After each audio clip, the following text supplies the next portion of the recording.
말씀 로마서 7장 24절부터 25절입니다. 우리 다 같이 큰 음성으로 합독하십니다. 오라 나는 곤고한 사람이로다. 이 사망의 몸에서 누가 나를 건져내랴. 우리 주 예수 그리스도로 말미암아 하나님께 감사하리로다. 그런즉 내 자신이 마음으로는 하나님의 법을, 육신으로는 죄의 법을 섬기노라. 지나가는 사람에게 묻습니다. 요즘 어떻게 지내십니까? 이렇게 대답합니다. 그럭저럭 삽니다. 그래서 모두가 그런 줄 알고 그 다음에 다른 사람에게 또 묻습니다. 요즘 어떻게 지내십니까? 라고 묻습니다. 아유 마지못해 삽니다. 그렇게 얘기합니다. 신기해요. 다시 또 지나가는 사람에게 또 묻습니다. 당신은 요즘 어떻게 사십니까? 라고 물었습니다. 그랬더니 이 사람은 더 한술 더 떠서 죽지 못해 삽니다. 대답하는 거예요. 제가 궁금해요. 여러분은 어떻게 사십니까? 여러분 어떻게 지내십니까? 죽지 못해 삽니까? 마지못해 삽니까? 그럭저럭 삽니까? 저는 요즘 아주 기쁨이 있습니다. 제가 섬기는 예배당에 제가 이렇게 주일이면 아침 일찍 내려갑니다. 내려가서 거기서 예배를 인도하고, 그리고 여기 11시 시간에 맞춰서 이제 정신없이 경인고속도로를 드라이브 해가지고 막 정신없이 올라옵니다. 막 하나님이 지켜줄 줄 믿고 올라옵니다. 안 막히면 조금 여유가 있고, 막히면 여기 5분 전에 제가 도착해서 허겁지겁 뛰어 올라옵니다. 어떤 사람들은 목사님 일찍 오시지 왜 늦게 오냐고 자꾸 그래요. 일일이 제가 뭐라고 말씀드릴 수가 없어서 그냥 웃고 넘어옵니다만은 제가 항상 그래 정신없이 이렇게 주일날, 오늘도 여전히 마찬가지. 근데 오늘은 좀 덜 막혀가지고 제가 한 20분 전에 도착해서 오늘은 이렇게 성경도 제대로 읽고 이렇게 마음에 여유 있게 이렇게 설교를 하게 되었습니다. 그런데 제가 이제 지난주에 이렇게 일찍 교회를 예배당을 내려갔는데, 예배당에서 그 주방에서 그냥 집사님들이 모여가지고 막 옥수수를 까기 시작하는 거예요. 옥수수를 깝니다. 그 옥수수 지금 뭐 하는 거예요? 그러니까 옥수수를 까는데 옥수수 찔라고 까는 건데, 누가 자기 친척이 누가 밭에서 올해 농사진 건데, 그래서 자기가 목사님 드리려고 이거를 가져왔다는 거예요. 기뻐요, 안 기뻐요? 그런 맛에 목회한다니까. 목사님 드리려고요, 가져왔. 근데 제가 옥수수를 좋아합니다. 왜 그런 거 아니? 제가 옥수수 좋아한다니까 우리 권사님이 지금 벌써 한 4년째 제가 항상 우리는 이제 화요일날 저녁에 8시 반에, 왜냐하면 다 직장 다니까 직장 갔다가 밥 먹고 오면 8시 반부터 10시까지 아주 진하게 우리는 날마다 예배를 합니다. 화요일날. 그러니까 8시 반 되면 이제 이게 모든 성도들이 이렇게 교회 예배당을 와요. 오는데 권사님 한 분이 옥수수를 사오시는 거예요. 그러니까 내가 좋아하는 옥수수 이렇게 맛있게 먹었습니다. 그때부터 지금까지 4년 동안 그 옥수수가 끊어지질 않고 그분이 사오셔요. 권사님 그만 사와요. 이제 사오지 마. 됐어요. 사오지 마. 이제는 한술 더 떠서 이제 사모님도 갖다 드리라고 또 먹고 한 봉지를 싸서 옆구리를 쿡 찔러요. 왜 찔냐면 얼른 누구 보기 전에 차에다 실으라고. 목사님 주는데 뭐가 그렇게 급해서 그냥 주면 되지 옆구리를 쿡 찌르고 줘. 그래서 내가 일부러 이렇게 흔들면서 갖다 차에다 튼. 근데 노인네가 계속 그걸 사오니까 이거 사오지 마. 됐다고 안 먹을 테니까 사오지 말라고. 근데 이제 이 권사님 하신 말씀이 이제는 안 사오면 안 된다는 거야. 왜 그러니까 당신 집 아파트에 화요일날 저녁 때 되면 옥수수 장사가 안 떠나고 있다는 거예요.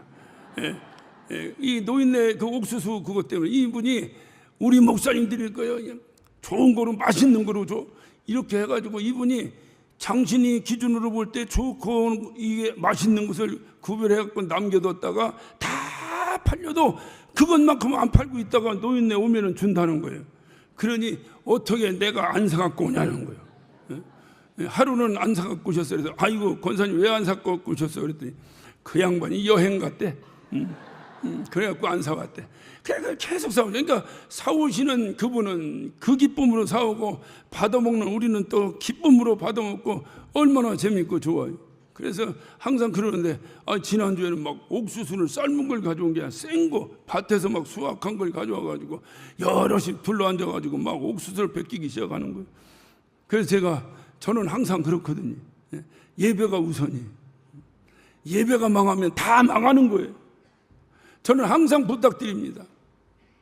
다른 어떤 무엇 때문에 예배를 형식적으로 양보하면 안 됩니다. 차라리 그 행사를 줄이더라도 예배는 드려야 합니다. 예배는 하나님께 드리는 거예요. 그런데 교회가 뭘 하다 보면 예배는 짧게 하고 이런 얘기를 하는 데가 있어요. 그러면 전 더 일부러 길게 해버립니다. 그거는 안 돼요. 하나님이 기뻐하시지 않는 일이에요. 그래서 그 예배 시간 다 되는데 뭐 그걸 그렇게 나중에 점심 때 점심 먹고 삶으면 될 걸 뭐 지금부터 그걸 하십니까? 이렇게 하니까 그 집사님들이 모여서 하는 말씀이 목사님 오늘도 서울 올라가시잖아요. 예배 끝나자마자 정신없이 서울 올라가시잖아요. 그러니까 목사님 손에 그 옥수수를 들려 보내고 싶어서 지금 삶는다는 거예요. 별 감동이 없는 거예요 지금. 별 감동이. 그러니까 얼마나 제가 이거 목회할 만 난다. 그러니 제가 얼마나 기쁘겠어요. 기쁘니까 설교가 잘 되겠어요, 안 되겠어요? 잘 되는 거예요. 그러니까 여러분 은혜 받으려면 목사를 좀 기쁘게 좀 해봐요. 목사가 기쁘면 설교가 그냥 되는 거야. 그러니까 그날따라 더 충만하게 그냥 더 기쁨으로 설교를 했어요. 너무 충만하게 설교를 하다 보니까 전하는 자나 듣는 자가 완전히 성령에 사로잡혀가지고 옥수수 불에 올려놓은 걸 잊어버렸어요. 그래가지고 나는 뭐 새까맣게 주고 내가 올려놓은 거 아니니까 관심도 없죠. 그래 나 설교 끝나고 또 정신없이 가방 챙겨 자 뒷일을 부탁합니다 하고 막 튀어나오는데 집사님 한 분이 울상이 돼가지고 제 앞에 섰어요. 목사님 왜요? 뭐 큰 일이 난 줄 알고 그랬더니 옥수수가 새까맣게 숫덩이가 돼버렸어요. 숫덩이. 자기도 몰랐던 거예요. 예배 끝나고 축도 끝나니까 깜빡 그때 생각나더라는 거예요. 그러니까 뛰어나가 보니까 옥수수가 숫덩이가 돼 있더라는 거예요. 그래도 내가 먹은 것 이상으로 얼마나 감사하고 기쁜지 바쁘다 운전하고 오는데 콧노래가 저절로 나는 거예요. 야 이게 목회하면 나는구나. 기쁨이. 그러니까 이게 목회를 하는데 이런 기쁨이 있는 거예요. 여기 정신없이 올라오면 또 여기서 또 설교하고 하려면 항상 부담 가지고 올라오는 거예요. 누구나 그 잡으면 다 되는 게 아니라 부담 가지고 올라오지만 그래도 여러분이 함께 기쁨에 동참해 주신다면 그 부담감이 싹 사라지고 오히려 더 감사와 기쁨으로 예배가 드려지지 않겠나 하는 소망 가지고 정신없이 올라옵니다. 그래서 저는 요즘 아주 기쁨으로 살아갑니다. 여러분은 어떻게 사시는지 모르겠어요. 저는 어쨌든 여러분과는 모르지만 저는 기쁨을 살아요. 그런데 중요한 것은 뭐냐? 세상 사람이 다 그렇게 그럭저럭 살고 마지못해 살고 죽지 못해 산다 하더라도 우리만큼은 기쁨으로 살아야 되지 않겠냐 그 말이에요. 우리 예수 믿는 우리만큼은 하늘나라 소망 가진 우리만큼은 기쁨으로 살아야 되지 않겠냐 이 말이에요. 그런데 기쁨으로만 살면 뭐예요? 영원히 영생의 소망을 가지고 기쁨으로 살아야지. 주님 나라에서 내가 영원히 사는 거 영원히 기쁘고 영원히 살아야 복이지. 괴롭고 영원히 살면 그것은 뭐요? 그게 지옥이에요. 지옥도 영원히 살아요. 괴롭고 영원히 사는 게 아니라 기쁘고 즐겁게 영원히 사는 거예요. 그러기 위해서는 주의 말씀이 들려야 되는 거예요. 영생의 말씀이 들려야 되는 거예요. 예배에 하나님이 하시는 말씀이 여러분의 들을 게 있는 그 귀에 하나님의 말씀이 꽂혀야 된다 그 말이에요. 그래야 기쁨이 있는 거예요. 여러분 예배 성공하고 나갈 때 기쁩니까? 성질납니까? 기쁘잖아요. 근데 어느 때는 예배 드리고 나가면서 시험 듭니까? 안 듭니까? 안 들어도 든다고 한번 얘기해 봐요. 듭니까? 안 듭니까? 뭐 목사가 설교를 졌다고 해가지고 뭐 목사가 졌다고 한 것이 아니라 내 마음에 기쁨이 없는 거예요. 기쁨이 없는 거예요. 그러니까 뭔 소리를 해도 큰 돈 내라는 소리로만 들리고, 뭔 소리를 해도 그냥 날마다 뭐 충성 봉사하라는데, 충성 봉사는 기뻐야 하지. 그러니까 시험이 드나, 시험. 그러니까 이 영생의 말씀이 내 귀에 들려. 내가 기쁘고 내가 영원한 생명 가지고 영원한 나라에서 주님과 함께 산다는 소망이 우리에게 있는 것인데, 이 소망이, 중요한 것은 그 영생의 말씀이 들리기 위해서는 한 가지 전제 조건이 있어요. 그것은 내 자신을 알아야 합니다. 내가 어떤 존재인가를 알아야 그 말이 들리는 거예요. 내가 돈이 없어 돈이 필요합니다. 그러면 맨 돈 꿔준다고 하는 대부업체 소리가 다 들려요. 여기에. 내가 돈이 필요 없을 때는 그런 소리가 하나도 안 들려. 내가 영생이 필요하고 정말로 내가 이 기쁨을 하늘나라에서 영원히 살아야 되겠다는 소망이 있을 때 영생의 말씀이 귀에 들리기 시작하는 거예요. 제가 사람들이, 제가 이제 이 주일 되면은 주일 준비를 하기 위해서 이렇게 머리도 이발도 하고, 또 이발하면 또 위장했던 아예 하얀 머리가 다 올라와. 그러니까 또 염색도 싹 하고 이렇게 하고 이제 주일 준비를 합니다. 하는데 누가 그래요. 아니 목사님 뭔 깎을 머리가 있다고 맨날 이발소 가요. 그래. 이거 시험 들어 안 들어? 응? 여러분, 깎을 머리 없는 사람 속을 아셔야 돼요. 깎을 머리 없는 사람이 이발소를 자주 가야 돼요. 머리 많은 사람은요 대충 흔들어대도 멋있어요. 예? 그러니까 이제 이게 머리를 깎으러 가. 예? 그러면서 항상 마음속에, 우리 집 사람도 그러고 뭐 저를 뵙는 모든 분들 하는 말, 아이 목사님 왜 이렇게 머리가 많이 빠져? 어떤 분들은요, 여러분은 그냥 예배하고 가시죠. 예배 딱 끝나면 제 카톡방에 제 카톡에 여러 통의 문자가 이렇게, 예, 은혜 받았습니다. 감사합니다. 목사님 살 것 같습니다. 이런 것도 좀 있지만 가끔 가다가, 목사님 고개를 너무 숙이지 마세요. 그래. 그게 뭔 소린가? 내가 너무 겸손하다 소린가?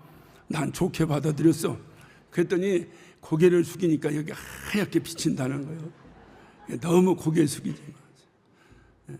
어떤 분은 너무 머리에 기름 바르고 올라가지 마세요. 저 기름 안 바르거든요. 근데 이제 보기에 이제 여기 조명이 있으니까 반짝반짝하니까 기름 바른 것처럼 보였던 거예요. 그 왜 그러냐니까 여기 하얗게 비친다는 거예요. 그 하얗게 비치는 걸 내가 알아 몰라?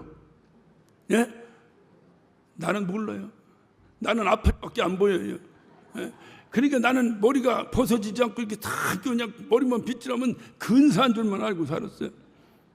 우리 집사람도 자꾸 뭐 하면 툭하면, 아이고 어디 머리 심는데 싸졌다는데 어떠고 쓸데없는 사람, 이 사람이 심을 게 따로 있지 머리를 심어 이 사람아 그냥 생기다, 이러고 넘어갔는데, 우리 사람이 정기적인 검진 때문에 병원을 갔습니다. 병원을 데리고 다녀. 가서 이제 진료를 받고 이제 우리 사람 진료실에 들어가고, 저는 대기실에 이렇게 앉아 있는데, 가만히 보니까 제 또래 정도 됐어. 많이 해봤자 저보다 한두 살 많을 정도인데, 제 또래 모르죠. 대개 저보다 한두 살 많겠다 하고 보면, 대개 보면 이 주민등록증 까면 저보다 두세 살 아래야. 대개 보면. 예. 근데 어떻든 나보다 내 또래 어떻든 정도는 어라운드가 됐겠다 이렇게 생각하고, 가만히 보니까 그 사람이 뒷머리가 많이 빠져. 내가 기준으로 볼 때 많이 빠졌어요. 그때 나도 빠졌다는데 하는 생각이 들어서 제가 전화기를 탁 꺼내가지고 몰래 착 찍었어요. 그 사람을. 그러고 있다가 우리 집사람이 진료를 끝나고 나왔어요. 나와서 우리 집사람한테, 여보 나 여기 좀 찍어봐. 나 여기 좀 찍어봐. 그러니까 우리 집사람이 이렇게다가 탁 찍었어요. 찍고 나를 딱 보여주는 순간 내가 얼마나 회개했는지 몰라요. 내가 그 앞사람을 뭐라고 했거든. 아유 저렇게 머리 빠졌으면 모자 쓰고 다니지 왜 저러고 다니는 거야? 이랬는데 그 사람 머리는 오아시스야. 얘기할 거 없어. 그 양반에 비하면 나는 완전히 사막벌이야. 사막벌. 나는 내가 그렇게 빠진 줄은 알지는 못했어요. 내가 내 모습을 알고 나서, 내 자신이 그렇게 여기에 다 빠졌다는 걸 알고 나서 보니까 무슨 페이스북이니 뭐 유튜브니 뭐 내가 이 접하는 SNS를 통해서 보면 숱하게 머리 심습니다. 머리 심는데 쌉니다. 모판을 뜯어서 난 모판이 논에 심는 뭔 줄 알지? 모판을 뜯어서 한꺼번에 하는데 하면은 200만 원이면 2,000만 원 심습니다. 그것이 눈에 들어오기 시작하더라고요. 아, 이게 심는 방법이 있구나. 그런데 내가 그렇다고 생긴 대로 살아야지. 그거 심고 내가 연예인이 될 거야, 뭘 거야, 세장가를 갈 거야, 뭐 할 거야. 그랬더니 또 옆에 보니까 그거 심을 필요 없습니다. 머리 문신을 하면 끝내줍니다. 저 금천 예배당에 나를 좋아하는 우리 안수 집사 한 분 있어요. 어느 날 머리를 박박 깎고 와가지고 여기가 싹 새로워졌어. 야, 뭐냐 그랬더니 문신했대. 그렇다고 목사님 소개해드려요 그래. 나보고 나도 그렇게 하면 여기가 이제 깜깜해진다는 거야. 하는 게 깜깜해진다는 거야. 그때부터 귀에 들리기 시작해. 제가 자동차를 몰고 이 영등포역 앞을 얼마나 많이 다니겠어요. 일주일이면. 그렇게 다녀도 요즘에야 그 영등포역 주변에 가발 가게가 그렇게 많다는 것을 요즘에서 내 눈에 들어오기 시작하는 거예요. 가발 싸게 합니다. 감쪽 같습니다. 차연모입니다. 난 그렇게 지나가도 제가 그걸 관심이나 가졌겠어요? 응? 요번에 엊그제 지나가다 보니까 가발 박사도 다 있대 거기. 응? 내 꼬라지를 알아야 들리는 거예요. 내 꼬라지를 모르면 안 들리는 거야. 영생의 말씀은 영원히 산다는 거야. 그 말씀이 누구에게 가장 잘 들리겠어요? 누구에게 가장 잘 들리겠어요? 에? 영원히 살고 싶은 욕망이 있는 사람에게 잘 들리는 거야. 그럼 영원히 살고 싶은 사람은 왜 영원히 살고 싶은 욕망이 있겠어요? 나는 영원히 살 수 없다라는 걸 아는 자가 영원히 살고 싶은 거요. 내가 영원히 살고 싶은, 내가 영원히 살 수 있다라고 하는 건 나는 죽지 않는다라고 생각하고 착각하고 사는 사람은 영생의 말씀이 들리질 않아요. 나는 언젠가 죽을 수밖에 없다. 나는 이렇게 인생이 험하게 마무리질 수밖에 없다. 그런데 내가 영원히 살 수 있다면 얼마나 좋을까 할 때에 영생의 말씀이 그에게 들리는 거예요. 여러분, 사도 바울이 어떤 사람입니까? 사도 바울은 예수를 만나기 전에는 자기 자신의 어떤 대해서 알지 못했어요. 어떻게 보면 자기 자신의 모습에 대해서는 교만이 이루 말할 수 없었어요. 그는 말합니다. 난 율법으로 말하면 조금도 부끄러움이 없는 자로, 한 점 부끄러움이 없는 자라고 외치고 다녔던 사람이 바로 사도 바울입니다. 여전히 자기를 자랑하고요, 여전히 자기의 출신을 자랑하고요, 여전히 자기의 어떤 잘남을 자랑하고요, 자기의 어떤 학식을 자랑하고요, 여전히 그러고 다녔어요. 그가 그렇게 자랑할 때는 그 다음에 말씀은 기록이 안 돼 있지만 반대적으로 한번 생각해 보세요. 그가 그렇게 나는 명문대학을 다니고, 나는 우리 집안이 이렇게 좋은 집안이고, 우리 집안은 인류 집안이고, 이렇게 생각하고 사는 사람은 어떤 생각을 하겠어요? 다른 사람을 완전히 비하하고 사는 거예요. 이걸 교만이라고 말하는 거예요. 다른 사람을 완전히 나는 이런데 저거는 아니다 그 말이에요. 그러니까 그렇게 교만이 하늘을 찌를 정도의 사람으로 살았던 사람이에요. 그런데 그가 어느 날 불현간에 갑자기 주님을 만났습니다. 주님을 만났어요. 자기는 의로 말하면 조금도 부끄러우면서 자기가 어찌 보면은 가장 의인이라고 생각하고 살았던 사람이에요. 왜 교만한지 아십니까? 그가 대가를 만나보지 않았기 때문에 그래요. 우물한 개구리입니다. 대가를 만나면 겸손하게 돼 있어요. 누구나 겸손해집니다. 아무리 자기가 실력 있다고 해도 자기보다 더 실력 있는 사람을 만나면 겸손하게 돼 있어요. 자기가 의롭다고 살았습니다. 누구도 나를 시비 걸지 못하도록 나는 정말 의롭다고 하고 살았습니다. 그런데 그가 정말 의로움의 대표 선수, 의로움 자체, 하나님의 의가 되시는 예수 그리스도를 만났어요. 그 순간에 그는 납작 엎드러져 버렸어요. 내가 의롭다고 하는 건 아무것도 아니라는 걸 알게 된 거예요. 자기 자신이 보인 거예요. 예수를 만나고 내가 얼마나 추악한 더러운 죄인인가 하는 것을 알게 된 거예요. 그리고 그는 끊임없이, 여러분 바울 서신을 보면 계속해서 어찌 보면 뭐 이렇게까지 고백할 필요가 있겠느냐 할 정도로 사도 바울은 나는 죄인입니다. 나는 죄인입니다. 그의 영성이 익어가면 익어갈수록 그는 난 죄인 중에 죄인이요 괴수 중에 괴수입니다라고 외쳤는데, 우리가 그토록 닮고 싶은 사도 바울이 죄인 중에 죄인이요 괴수 중에 괴수라면 과연 우리는 뭔가 자괴감이 올 정도예요. 자괴감이. 자기 자신을 아는 거예요. 그 자기 자신을 알고 나서 그에게 들리기 시작하는 말씀이 있었어요. 바로 영생의 말씀이에요. 영원히 살아야 되겠다.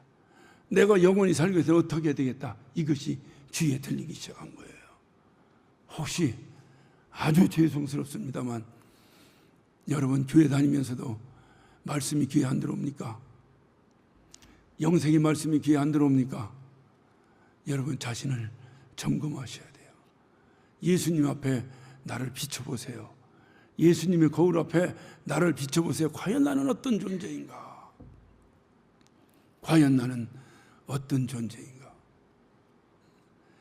이가 예수를 만난 다음에 완전히 변해버렸어요. 그리고 그는 정말 그 예수를 만난 이후에 자기의 모든 자랑거리를 전부 배설물처럼 버려버리고 오히려 선을 향하기 위해서, 오히려 주를 위해서, 이 복음을 전하는 사명을 위해서 그는 목숨을 아끼지 않았던 사람이에요. 그 선을 위해서 자기 목숨도 아끼지 않게 그 자기를 헌신하고 살았던 사람이 사도 바울입니다. 그는 복음을 전하기 위하여 천막을 만들어가면서 자비령 선교를 했고, 그는 복음을 전하다가 강도를 만나기도 했고, 복음을 전하다가 동족의 위험을 당하기도 하고, 40에 한 대를 감하는 매를 5번씩이나 맞았어요. 40에 왜 한 대를 감해줬을까요? 40대 맞으면 죽어요. 그래서 죽기 직전까지 때렸다는 소리예요. 40에 한 대를 감하는 매를 5번씩이나 두드려 맞았어요. 그거 부집니까? 복음 전한다는 그것 때문에 그런 감옥에 갇혔어요. 우리 수준이라면 승질날 거예요. 내가 어디 가서 도둑질을 했나? 내가 어디 가서 사기를 쳤나? 내가 어디 가서 못된 짓을 했나? 왜 내가 감옥에 갇혀야 되는가? 하나님 대체 뭡니까? 내가 당신을 위해서 죽도록 이렇게 일을 해왔는데 왜 나에게 상은 안 주시고 나를 이렇게 감옥에 갇히고 이 망신을 주고 이 고통당 속에 있게 하십니까? 그런데 바울은 그렇게 안 했어요. 그는 그 감옥에서도 밤이 맞도록 하나님을 찬양하고 하나님께 몸부림치며 기도했어요. 뭐라고 기도했겠어요? 거기서 합리적 유추를 하자면 그의 외침을 듣고 그 바울의 그런 모습을 보고 이후에 바울을 지키던 간수가 뭐라고 고백합니까? 선생이여, 내가 어찌하여야 구원받을 수 있습니까? 라고 묻습니다. 그것은 무슨 얘기냐? 바울이 끊임없이 그 감옥에 갇혀서 하나님, 내가 비록 육체는 이렇게 감옥에 갇혀 있다 하더라도 하나님, 내가 이렇게 갇혀 있는 이 모습을 통해서라도 저 나를 지키고 있는 저 간수 구원시켜달라고, 나를 석방시켜달라고 하냐, 저를 구원시켜달라고 얼마나 몸부림쳤으면 그가 밤새도록 그 소리를 들은 거예요. 그러니 내가 어떻게 구원받냐고 묻는 거예요. 만약에 바울이 하나님 나 좀 여기서 건져내 주세요 하고 기도했더라면 옥토가 흔들리고 옥문이 열어닫혔을 때 바울이 발이 보이지 않도록 신나게 도망가지 않았겠어요? 그런데 바울은 도망가지 않았어요. 그 자리에 그대로 있었어요. 그렇기 때문에 그 간수의 고백을 듣고 주 예수를 믿으라, 그러면 너와 내 집이 구원을 얻으리라, 이 엄청난 말씀을 그 간수에게 한 거예요. 그리고 간수 집에서 교회가 시작됐으니 그게 그 유명한 빌립보 교회입니다. 이랬던 사람이 바울이에요. 그는 예수 만난 다음에 어떻든 내가 죄인 중에 죄인이요 괴수 중에 괴수라고 외쳤고, 어떤 경우든지 주님 마음에 들지 않는 일은 안 하려고, 어떻든 죄라고 생각되는 것은 나하고는 상관이 없다, 죄를 안 지려고 몸부림쳤을 뿐더러 죄하고는 전혀 상관없는 삶을 살았던 사람이 바울입니다. 그런데 그렇게 살았던 그가 오늘 여기서 뭐라고 고백합니까? 오라 나는 곤고한 사람이로다. 뭐가 어때서 이렇게 이런 처량한 고백을 그가 드리고 있을까요? 그는 그 이유가 있습니다. 여러분 그 7장 그 19절을 한번 보면요, 내가 원하는 바 선을 하지 아니하고 도리어 원치 않은 바 악을 행하는도다. 야, 바울이 그렇게 선을 행하기를 몸부림쳤어요. 그리고 우리가 봐도 그는 악을 행한 적이 없어요. 오직 주를 위해서만 살았던 사람이에요. 주를 위하여 그렇게 몸부림치며 살았는데 언제 무슨 악을 행했단 말입니까? 그런데 바울은 말하고 있어요. 내가 선을 행하고자 원했는데 악을 행하고 살았다는 거예요. 과연 뭘까요? 그가 악을 행했다는 것이 과연 뭘까요? 이렇게 처절하게 오호라 나는 곤고한 사람이로다, 이 사망의 몸에서 나를 누가 건져낼 수 있겠느냐라고 외칠 정도로 이렇게 처절한 눈물을 흘렸던, 한탄했던, 가슴을 쳤던 그의 악은 과연 무엇이냐 그 말이에요. 그것은 바로 그가 하나님 일을 하려고 할수록, 열심히 하나님 일을 하려고 하면 할수록, 그가 주를 위하여 목숨을 내놓고 몸부림치며 주의 일을 하려고 할수록 자기가 원치 않는 자기 자랑이 나오기 시작했던 거예요. 내가 빌립보 감옥에 갇혔을 때 나는 신세 한탄하지 아니하고 찬양했다는 겁니다. 나는 빌립보 감옥에 갇혔을 때 나는 하나님을 원망하지 아니하고 밤새도록 나를 지키던 간수를 위하여 몸부림치며 기도했다는 겁니다. 그러니 여러분도 어떤 환경에 처하더라도 그렇게 하셔야 됩니다 라고 말씀을 전하다 보니 자기 자랑이 나오기 시작한 거예요. 최소한 바울 수준에 있는 우리들이 한번 평가 한번 해봅시다. 바울이 그 감옥에 갇혀서 몸부림치며 기도하고 찬양할 수 있었던 것은 누가 그렇게 하게 한 겁니까? 바울이 한 겁니까? 하나님께서 그를 성령을 통해서 하게 하신 겁니까? 예? 그러니까 바울 것은 다 알아. 내 것이 문제야, 내 것이. 그러니까 바울이 한 거요, 하나님이 하신 거요. 옥에 갇혀 있을 때 바울이 하나님을 찬양하며 하나님께 영광 돌렸던 것은 바울이 훌륭해서 한 거요, 하나님이 하신 거요. 그런데 왜 바울은 자기가 했다고 자랑합니까? 자기가 자랑하려고 한 건 아니에요. 그러나 본의 아니게 그렇게 돼버리는 거예요. 내가 어디 가서 손수건만 흔들려도, 내가 지나가면 해도 환자가 일어났습니다. 여러분 믿음으로 주님 앞에 나오시기 바랍니다. 훌륭한 설교예요. 그런데 문제는 자기의 능력 자랑이 돼버린 거예요. 최소한 바울 수준에서는 그렇게 생각한 거예요. 듣는 사람은 아무도 그렇게 생각하지 않았을지 모르겠는데, 듣는 사람은 와, 바울 선생님 정말 훌륭한 사람이다, 정말 대단하신 분이다 라고 칭송이 자자했을지 모르지만, 주님 앞에서 자기 모습을 똑똑히 알고 있었던 바울은 그것이 부담됐다는 거예요. 나는 선을 행하려고 하는데 내와 상관없이 자꾸 악이 나온다는 거예요. 그 악이 뭐겠어요? 자기 자랑이에요. 자기 의입니다. 여러분 로마서는 구원론이에요. 로마서는 우리가 구원 어찌하여 받을 수 있을까에 대한 구원론입니다. 구원은 뭐로 받는 거예요? 내 의로 받는 거예요? 하나님의 의로 받는 거예요? 크게 한번 대답합시다. 내 의로 받는 거예요? 하나님의 의로 받는 거예요? 내 능력으로 받는 거예요? 하나님 능력으로 받는 거예요? 나는 아무 능력이 없어도 하나님 능력이면 되는 거예요. 우리는 할 수 없으나 하나님 하실 수 있는 거예요. 그것 때문에 우리가 믿고 구원에 대한 소망 가지고 사는 거예요. 그런데 그렇게 해서 구원받은 바울이 여전히 엄청난 일을 사역을 하는데 이 사역을 자기가 했다고 자꾸 소문이 나는 거예요. 누가 한 거예요? 누가 한 거요? 누가 한 거요? 하나님이 하신 건데. 자꾸 자기가 한 거, 자기가 그렇게 얘기하는 건 아닌데 소문은 그렇게 나는 거예요. 자꾸 자기가. 그 자기 의가 왜 무서운지 아십니까? 자기 의는 나에게서 역사하는 하나님의 의와 정면 충돌합니다. 내 의가 강할수록 하나님의 의가 찌그러들어버려요. 구원은 뭐로 받는다고요? 구원은 뭐로 받는다고요? 하나님의 의로 받는 건데 하나님의 의가 내 의에게 눌려버려요. 내 의에 눌려버려요. 그 사람 구원을 누가 책임지겠습니까? 죽으라고 평생토록 주의 일을 한다고 먹을 거 못 먹고 입을 거 못 입고 놀 거 못 놀고 쉴 거 못 쉬고 모든 것을 헌신하고 살았는데 하나님의 의를 자기 의로 눌러버려서 구원에 이룰 수 없다면 과연 그것만큼 억울한 일이 세상에 어디 있겠어요? 바울은 그걸 너무 잘 알았던 거예요. 너무 잘 알았어요. 그래서 왜 이렇게 나는 이걸 원치 않는데 자꾸 왜 이렇게 나에게서 내 의가 자꾸 나오나?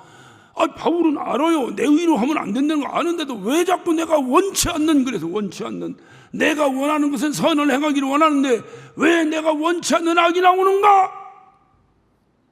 왜 이러는가? 왜? 가슴을 치는 거예요. 왜? 그러면서 그가 발견한 것이 있어요. 조금 올라와 17절을 하면 17절. 이제는 이것을 행하는 자가 내가 아니요 내 속에 거하는 뭐다? 죄가. 내 속에 거하는 죄가 내가 원치 않는, 나는 뭐를 원하는데, 나는 하나님의 영광 위에 살기 위해 원하는데 또 다른 한 법, 내 안에 죄가 있더라는 거예요. 그 죄가 끊임없이 나를 또 죄의 법 아래로 끌어내리더라는 거예요. 여러분, 주를 위해 살고 싶으시죠? 신앙생활 잘하고 싶으시죠? 근데 그대로 잘 안 되죠? 그래서 우리가 사용하는 말이 뭐예요? 육신이 연약해서 바로 그거예요. 안 되는 거예요. 나는 그러는데 나는 그렇게 살고 싶을 때 안 된다니까. 나는 착하게 살고 싶은데 악하게, 내가 원치 않는 악이 나온다는 거예요.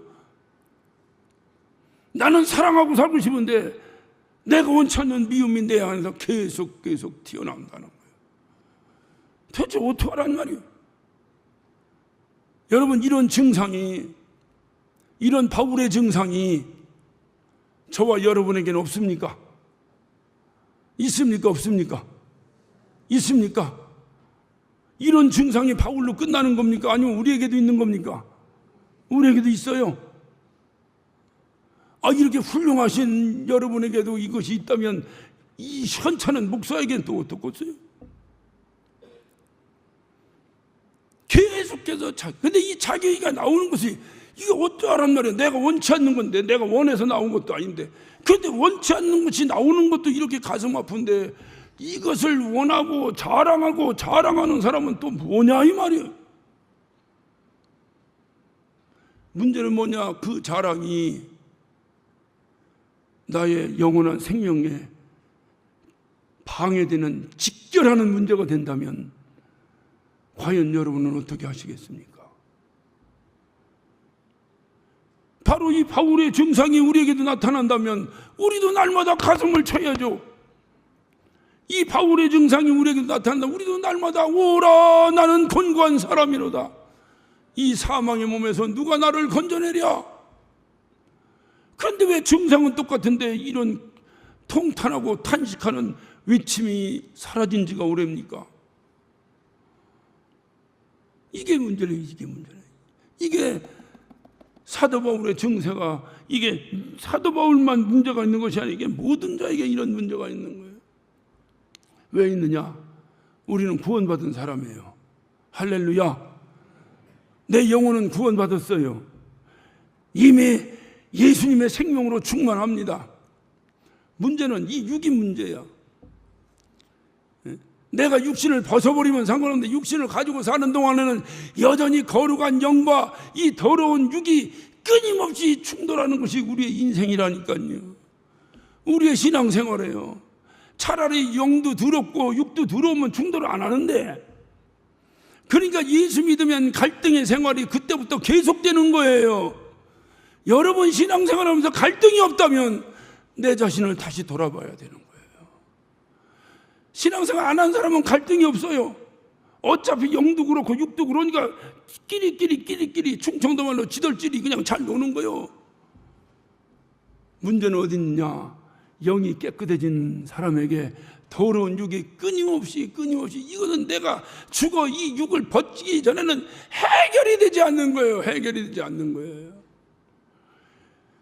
누구를 정죄하고 누구를 손가락질하고 아니야 안 돼요. 안 돼. 목사도 안 되고 여러분도 안 되고 우리보다 훨씬 훌륭하다고 글쎄 그런 분이 있다면 그분도 안 되고 어떻든 육체를 입고 있는 동안에는 누구도 안 돼요. 오늘 25절에 뭐라고 말합니까? 우리 주 예수 그리스도로 말미암아 하나님께 감사하리로다. 그런즉 내 자신이 마음으로는 하나님의 법을 여전히 하나님의 법을 내 마음으로는 하나님의 법을 지키고 살고 싶은 거예요. 하나님을 기쁘게 하고 싶은 거예요. 저와 여러분이 아마 이것을 거부할 자는 한 사람도 없을 것입니다. 그런데 육신으로는 여전히 주의 법을 섬긴다는 거예요. 그것이 우리의 주님 만나는 동안까지 우리의 문제예요. 그런데 이 문제를 누가 해결하겠어요? 누가 해결하겠어요? 해결자가 없어요? 그래, 오직 예수야. 오직 예수. 어떤 분이 점심 먹자고 그러다가 어디 먹으러 가는데 교회가 하나 다 크게 섰어요. 요즘 막 교회가 얼마나 멋있게 서 있는지 몰라요. 그 앞에 큰 돌이 있어요. 아주 돌에 내가 질린 사람이 아주. 그 돌이 굉장히 비싼 거예요, 여러분. 개울가에 있는 짱돌로 생각하면 안 돼요. 그 큰 돌에다가 오직 예수 이렇게 써 있어요. 밥을 사주러 나를 갔던 그 권사님이 하시면 저기도 배려했나 봐요 그러더라고요. 왜냐하면 우리만 오직 예수 하는 줄 알았거든. 근데 우리 동네 고척동 저 넘어가서 거기 교회 큰 교회가 있는데 거기도 보면 큰 바위가 정문에 딱 서 있는데 오직 예수. 아이고, 세운 건지 그냥 교회가 멋있어서 세운 건지 그거는 내가 뭐라고 평할 수 없겠으나 왜 우리의 입에서는 오직 예수라고 밖에 나올 수가 없는가? 아무리 노력해도 안 되는 거야. 나는 내 구원받은 영혼은 그저 주님 말씀대로 살고 싶고 주님 뜻대로 살고 싶고 그저 주님 생각하면 눈물이 줄줄줄줄줄줄줄 흐르는데 어떻게 된 게 이 육신은 여전히 세상 것에 매여가지고 이거 내가 원하는 거예요, 안 원하는 거예요? 여러분 세상적으로 살고 싶은 거 여러분이 원하는 거예요, 안 원하는 거예요? 예? 그거 원하는 양반이 오늘 여기 앉아 계시겠어? 아무도 원하지 않아요. 그래서 사도 바울이 말한 거예요. 내가 원하는 것은 뭐냐?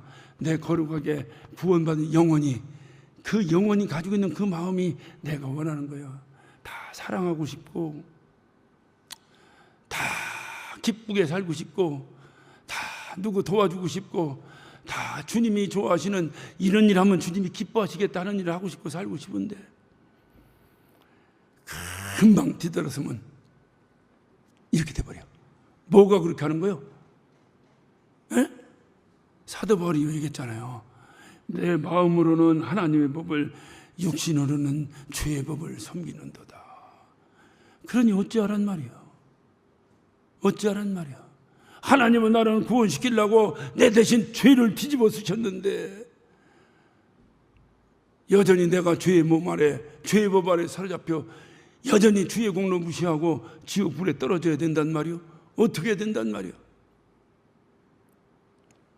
그래서 나오는 통탄한 한탄이 오라 나는 곤고한 사람이로다. 이 사망의 몸에서 누가 나를 건져내랴. 우리 주 예수 그리스도로 말미암아 하나님께 감사하리로다. 왜 예수 때문에 하나님께 감사합니까? 그 예수 때문에 내가 이 문제를 해결할 수 있기 때문이다 이 말이에요. 그래서 예수 때문에 감사. 우리 주 예수 그리스도를 말미암아 내가 하나님께 감사하리로다. 내가 그럼에도 불구하고 여전히 하나님을 만나고 예수님을 만나고 예수님과 함께 산다 하더라도 내 마음으로는 하나님을 기뻐하시는 그 하나님의 법을 섬기며 살고 싶은데, 그럼에도 불구하고 여전히 육신의 법은 나를 죄의 법 아래로 끌어내리니 어찌해야 되겠는가. 이제는 주 없이 살 수 없습니다. 이제 내가 예수 없이 살 수 없습니다. 내가 예수 없이 산다면 나는 지옥불에 떨어질 수밖에 없습니다. 내가 예수 없이 산다면 여전히 내 자랑하다가 하나님의 의와 원수되어, 여러분 말씀을 마치면서 한 군데 보겠습니다. 로마서 10장 3절을 한번 봅시다. 로마 10장 3절을 봅니다. 하나님의 의를 모르고 자기 의를 세우려고 힘써 하나님의 의에 복종치 아니하였다. 자기 의가 드러나면 드러날수록 하나님의 의가 사라져버리는 거예요. 거기에 나는 하나님의 의에 복종하고 산다고 하는데 내 의가 드러날수록 나와 상관없이 하나님의 의에 불순종하며 살게 되는 거예요. 구원과는 멀어지는 이 비참한 현실 앞에서 가슴을 치며 오호라 나는 곤고한 사람이로다. 이 사망의 몸에서 누가 나를 건져내랴. 누가 나를 건져내랴. 오직 예수입니다. 할렐루야. 오직 예수입니다. 우리가 개혁을 마무리하고 이제 우리 개혁도 이제 마무리지 뭐 얼마큼 더 가겠어요. 뭐 뭐로 누워지든 뭐하든 뭐 이제 끝나야지 뭐 얼마큼 더 가겠어요. 어쨌든 마무리하고 우리가 마무리를 준비하고 뭐하고 다 우리가 해야 될 일들입니다. 그러나 혹시라도 높아심에 제가 한 말씀 드립니다. 개혁을 진행하면서 있었던, 혹시라도 나 아니면 안 되었던, 이건 나 아니면 안 된다고 생각했던, 그렇게 생각한 자기 자랑 때문에 하나님의 영광이 가려졌던 혹시라도 자기가 있다면 오늘 이 말씀을 통해서 내려놓으시기를 바랍니다. 그리고 이 개혁은 하나님이 하신 것입니다. 누가 뭐래도 하나님이 하신 것입니다. 자기 의로 하나님의 영광을 가리지 마시고 정말 우리 주님이 어떻게 하셨는가, 정말 우리 모두가 그 주님의 영광 가운 아래서 기쁘고 감사하며 그 영원한 소망 가지고 사는 우리 모두의 모습이 전 세계의 모든 그리스도인들에게 도전이 되고 본이 되는 것이, 그것이 바로 주님이 원하시는 일 아니시겠습니까?